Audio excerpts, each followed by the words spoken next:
नमस्कार मित्रांनो, पुन्हा एकदा स्वागत आहे तुमचं ग्रंथराज डिजिटेक या आपल्या यूट्यूब चॅनलवर।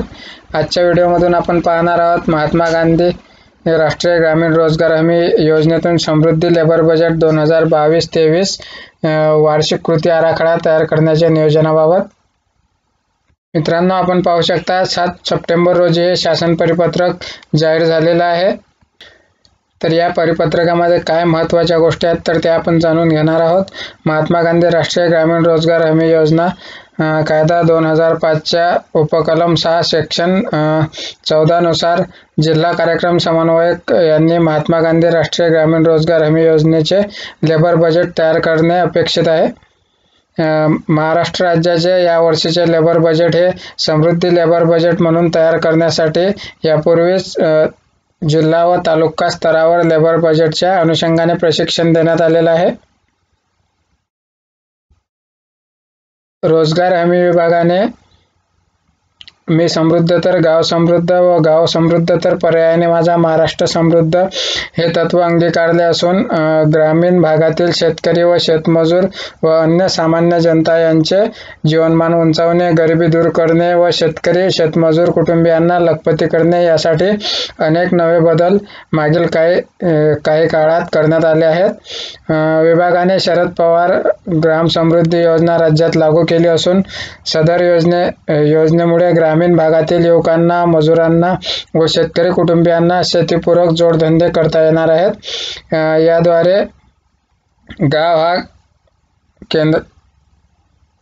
हा केंद्रबिंदू लक्षात न घेता कुटुंब हा केंद्रबिंदू लक्षात घेण्यात येणार आहे। त्यामुळे ग्रामपंचायत व पंचायत समिती, जिल्हा परिषद व राज्य शासनाच्या इतर सहभागी यंत्रणा यांची जबाबदारी मोठ्या प्रमाणावर वाढलेली आहे, जेणेकरून ग्रामीण भागातील गरजू गरीब कुटुंबियांना दारिद्र्य रेषेच्या वर आणून त्यांची गरिबी दूर करता येईल। यासाठी कुटुंब केंद्रबिंदू लक्षात घेऊन नियोजन करणे अपेक्षित आहे। यंत्रणांनी शिवार आणि गावफेरी सूक्ष्म पातळीवर काढण्यात यावी, जेणेकरून प्रत्येक कुटुंबियांचा सहभाग निश्चित होईल व शिवारातील प्रत्येक शेतीचा सहभाग सुनिश्चित होईल।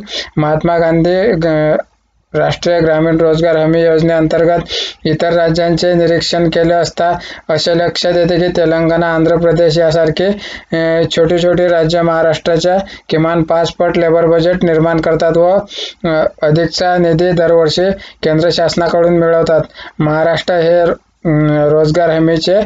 रोजगार हमी योजनेचे जनक असल्यामुळे आपोआपच आपल्यावर नैतिक जबाबदारी पडते, ती अशी की राज्यात जास्तीत जास्त मनुष्य दिवस निर्माण व्हावेत, जेणेकरून ग्रामीण भागातील जनतेला रोजगार तर मिळेलच, शिवाय या रोजगारातून मत्ता निर्माण होईल आणि ग्रामीण भागातील गरिबांचे जगणे सुखकर होऊन ते श्रीमंतीच्या वाटेवर पोहोचेल व लखपती होईल व राज्य व केंद्र स्तरावरील कायद्याचा उद्देश खऱ्या अर्थाने सफल होईल।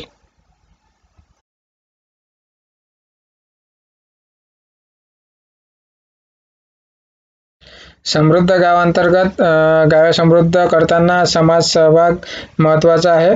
समाज जागृती करण्यासाठी योजनेची माहिती सर्व लोकांपर्यंत पोहोचवणे गरजेचे आहे।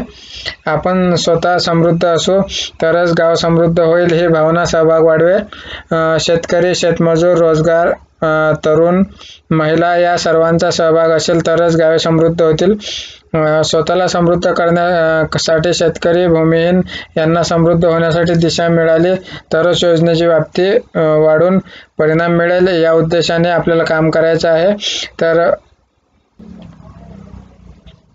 तर या यादीमध्ये आपण पाहू शकता 262 प्रकारचे हे सर्व कामे आहेत। तर या 262 पैकी कुठल्याही प्रकारचं काम आपण आपल्या ग्रामपंचायत मार्फत अर्थात ग्रामीण रोजगार हमी मार्फत आपण घेऊ शकता।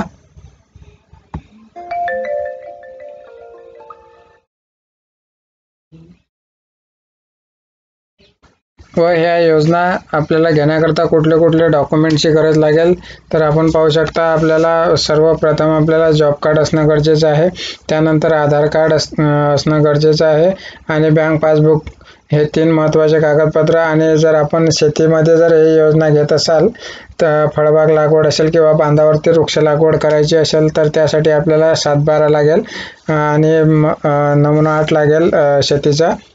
व घरासाठी जर तुम्ही घेत असाल तर घराचा नमुना 8 तुम्हाला द्यावा लागेल। तर जास्तीत जास्त जॉब कार्ड धारकांनी या संपूर्ण योजनेचा लाभ घ्यावा व समृद्धी बजेट करता पुढच्या वर्षासाठी आपल्याला प्रस्ताव सादर करायचे आहेत। तर 1 ऑक्टोबरच्या अगोदर हे सर्व प्रस्ताव आपण आपल्या ग्रामपंचायतमध्ये सादर करावे, जेणेकरून पुढील वर्षी या योजनेचा लाभ आपल्यापर्यंत पोहोचेल। व्हिडिओ जर आवडला असेल तर व्हिडिओला लाईक करा, आपल्या मित्रांपर्यंत शेअर करा व चॅनलला नक्की सबस्क्राईब करा। तेव्हा पुन्हा भेटूया अशाच एका नवीन व्हिडिओ सोबत। तोपर्यंत जय हिंद, जय महाराष्ट्र।